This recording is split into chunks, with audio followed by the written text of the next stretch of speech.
La verdad no duele ni ofende.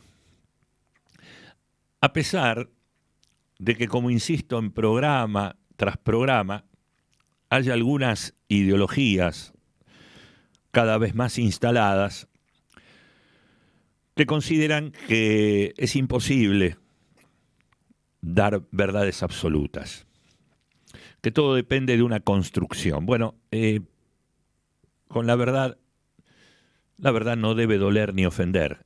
El problema es tuyo si te ofende la verdad, es al revés. Pero hoy voy a volver al tema escuela. Leía un breve título de Fernando Sabater en la web del maestro, te la recomiendo si estás en temas de educación, porque suelen aparecer tópicos y temas que no solamente son para los maestros, profesores o profesionales de la educación, trabajadores de la educación, sino que también puede ser de utilidad para vos, que sos papá, mamá y estás desorientado, o sos abuelo o abuela y también estás desorientado. Fernando Sabater, un prestigioso escritor, filósofo, bastante conocido al menos, dice, un profesor no siempre puede convertir todo en espectáculo. Hay temas complejos que requieren necesariamente esfuerzo intelectual. Y advierte que educar no es entretener constantemente, sino por el contrario, formar personas capaces de pensar, de esforzarse, de tolerar la frustración y de enfrentar la realidad con criterio, honestidad y profundidad intelectual. Fernando Sabater, a quien no podemos considerar ocultista, ni inquisidor, ni dinosaurio, ni que quiere volver a un pasado que tal vez ya nadie quiera volver. Al mismo tiempo, a través de algunas cuentas de Instagram, encontraba estas reflexiones a las cuales me sumo y para las cuales tengo la respuesta. Respuesta que, voy a decir más adelante, algunos no se animan a dar. Por pruritos, por vergüenza, por no querer asumir la equivocación de tantas y tantas hojas escritas. Estamos criando niños y adolescentes frágiles, muy frágiles. Estamos criando niños y adolescentes. Cuando digo niños, se entiende, conforme a la Real Academia Española. No necesitas que te diga niños, niñas, niñes y adolescentes, ¿no es cierto? Estamos en puertas y llaves. Niños, nenas y nenes y adolescentes estamos criando, que no soportan aburrirse, que no toleran que les digan que no pueden imaginar más allá de lo que ven, que no han aprendido a estar tristes, que no aguantan tener que esperar, que no saben pedir, que no aceptan ser uno más, que no pueden enojarse sin lastimar a otro o sin lastimarse a sí mismos. Niños y adolescentes que no aguantan muchas veces ensuciarse o transpirar, que no encuentran o no tienen palabras para contar sus vidas, que no toleran intentarlo otra vez, que no saben cuidar algo que sea distinto a ellos mismos, que no aceptan perder, que no pueden elegir, que no pueden tener miedo sin desesperarse. Y esto lo vemos todos los días. Hablo con terapeutas, lo ven en el consultorio. Voy al club de fútbol, de cualesquiera fuere, lo ven también en el club. Vas al mercado, hablas con el verdulero, hablas con el que vende carne, lo ven también. Hablas con alguien que te encontrás ocasionalmente en una plaza, también lo ven. Y lo vemos todos los días y sobre todo en la escuela. De tanto buscar, sobre todo los progenitores, que sean siempre felices y que solo se sientan bien, obstaculizan aprendizajes fundamentales y lo que es peor, los dejamos sin herramientas para crecer y para convivir en sociedad. Claro, sigo, porque no termina allí. Los buenos padres, y me arriesgaría a decir y agregaría también los buenos docentes, arriesgan. Los buenos padres y los buenos docentes se juegan. De tanto evitar, lamentablemente, cualquier tipo de malestar, terminan transformando a todo malestar en un monstruo abominable del cual solo escapar en lugar de un compañero de viaje que es parte del camino. Yo estudié el magisterio, hace muchos años, egresé como maestro hace más de 45 años ya, cumplí este año 46 años de egresado, cumplo 46, si bien ya no ejerzo. Y una de las primeras cosas que nos enseñaban en la pedagogía más común de aquella época, que no es antigua, es más vigente que nunca, es que el error era la posibilidad que nos daba la vida en todas sus formas de aprender. Y claro que es frustrante. Por eso, los buenos padres y los buenos docentes limitan y dicen que no, y lo hacen no porque aman menos o porque no aman, sino porque cuidan y aman profundamente. Los buenos padres y los buenos docentes desafían y lo hacen porque confían con su acompañamiento en que sus hijos puedan crecer y puedan aprender. Es una trampa querer evitar la experiencia de la frustración. Ese querer evitar hace a los pibes cada vez más vulnerables y achica las vidas tanto de los padres como de los propios pibes. Hasta ahí un reflejo, si querés, una fotografía de la situación que a diario transitamos y vivimos en muchos de nuestros colegios. Cuando no se llega, por este exceso de proteccionismo barato e infundado, a la judicialización del problema.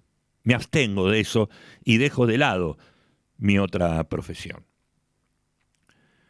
Ahora, ¿por qué los pibes? Algunos dicen los adolescentes, yo me animaría a decir que ya desde tercer o cuarto grado.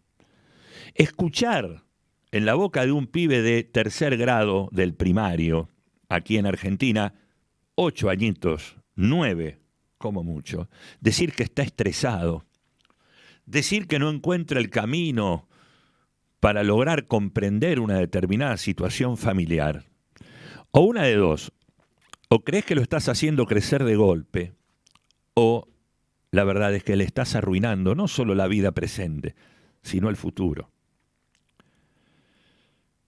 Aquí hay unas cuantas razones. Ahora sí, luego de la fotografía o de la radiografía que te acabo de describir, te doy el remedio. Remedio que a muchos que tienen el oído susceptible, fíjate que hoy hay más licenciados en ciencias de la educación, en pedagogía, en psicopedagogía que maestros. Vos sabés la impotencia que se siente que un determinado profesional o funcionario público, llamado supervisor del gobierno de la ciudad, te quiera dar directivas de cómo conducir un espacio escolar a través de una reunión por Zoom, ni se contamina viniendo o asistiendo o compartiendo el aula, mirando y observando para sacar una conclusión efectiva. Le cree a la queja que trae el padre o el responsable parental del pibe. Y a través del Zoom te dice, con el dedo en alto, algunos con mayor educación que otros, lo que tenés que hacer. Yo les digo a todos, hay una solución para esto. ¿Cuál es la solución? Mirá, yo crecí comiendo la comida que mi vieja ponía en la mesa. Pescado, pescado. No había dinero porque se llegaba al 20 de mes y no había plata, había que pedir fiado al almacenero de enfrente. Y hasta las pencas, que yo ahí supe que las pencas era el tronco de la selga, mi vieja le ponía pan rallado, un poco de huevo y la fritaba para poder almorzar, o en el caso cenar. Había que comer la comida que se ponía en la mesa. En mi cuarto no tenía televisión. No solo eso, tenía que pedir permiso para ver algún programa, pero antes de ver ese programa tenía que cumplir con la tarea. Eso no era negociable. Sí, había que hacer la tarea. Hoy, válgame Dios, si algún colegio manda tarea para el hogar, o deberes, como le decíamos de pibe. Iba a la escuela con frío, con calor o con lluvia. ¿Sabés lo que me mandaba mi vieja para repeler las eventuales pestes, que siempre las hubo? El alcanfor, la bolsita de alcanfor con la medallita. Nosotros éramos devotos de San Cosme y San Damián, aquí en el barrio de Floresta, para que me protegiera. El guardapolvo gris almidonado, y allí íbamos a la escuela. Nos llevábamos alcohol en gel. Sí, llevábamos, eso sí, un vasito plegable de plástico, que era como un acordeón, que era muy pequeño. Facu dice que también lo usó. Nada de botellitas estériles, no, nada, un vasito. ¿Y de dónde tomábamos agua? De la canilla del patio del colegio. Se respetaba la imagen de la autoridad en la escuela.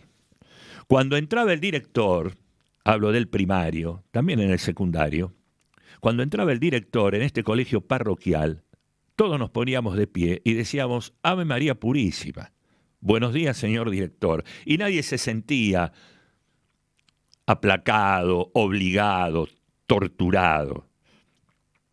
Profesores, directores y compañeros respetaban a los padres, a los tíos, a los abuelos. Yo tenía un solo par de zapatos para ir a la escuela, de color negro, que mi madre se encargaba de lustrar, y otro par para salir. También un par de zapatillas blancas, y la ropa no era de marca y las zapatillas menos. No existían marcas alternativas como para parecer lo que uno no era. Cuando llegaba tarde a casa, habiendo dicho que llegaba a una determinada hora, recibía un castigo, sí, un reto. Pero era para nuestro bien, porque las reglas en una comunidad pequeña, pero trascendente como la familia, era para ser cumplida. Cuando un profesor me castigaba, y la pucha si me castigaron, terminaba todos los años con 24 amonestaciones, citaban a mis padres en el colegio y al contrario de defenderme, llegaba a casa, recibía otro reto, que no era físico, porque el profesor tenía razón y había reglas, tanto en la escuela como en la casa, que se tenían que respetar. Obviamente, de más está decir que no existía ni teléfono celular, ni tablet, ni computadora. Ayudaba a mi madre en las tareas del hogar y a mi padre en las tareas del hogar. Levantaba la mesa, de vez en cuando lavaba los platos y nunca se me ocurrió pensar, a mí como niño, y a ningún funcionario público se le ocurrió pensar que eso era explotación infantil. Y contaba con el tiempo necesario para dormir. A las 10 de la noche, 10:30 más tardar, se apagaban las luces y a dormir porque al otro día, a las 6, 6:30 de la mañana, había que levantarse para ir a la escuela. Cuando sacaba buenas notas, del mismo modo que te digo que era bastante malo en conducta, era muy bueno en el aprendizaje. Jamás recibía regalos, porque no hacía más que cumplir mi obligación. El regalo era, del mes de diciembre al mes de febrero, estar de vacaciones. Las calificaciones bajas representaban un reto, pero era solo un correctivo y no un caso policial, ni tampoco me traumaron por eso. Si vos también sos parte de esta élite, digamos que podés decir que sobreviviste, porque hoy hay una pléyade, un coro, no un coro de astronautas, un coro que dicen que todo esto que transitamos puede habernos generado compulsiones, malestar, depresiones. Hoy necesitamos menos consentimiento y más disciplina para esta generación de millennials o como se le llame. Esto es lo que el mundo está necesitando. Orden, respeto, disciplina, bondad, educación, obediencia, amor. Por un mundo, entonces, diríamos así, donde no solamente haya derechos, sino también deberes que cumplir. Soy Claudio Ramos, estamos en el programa 262 de Puertas y Llaves desde este barrio de Mataderos en la ciudad autónoma de Buenos Aires, capital federal de la República Argentina. Hoy es miércoles 24 de junio del año del Señor, miércoles 24 de junio del año 2026.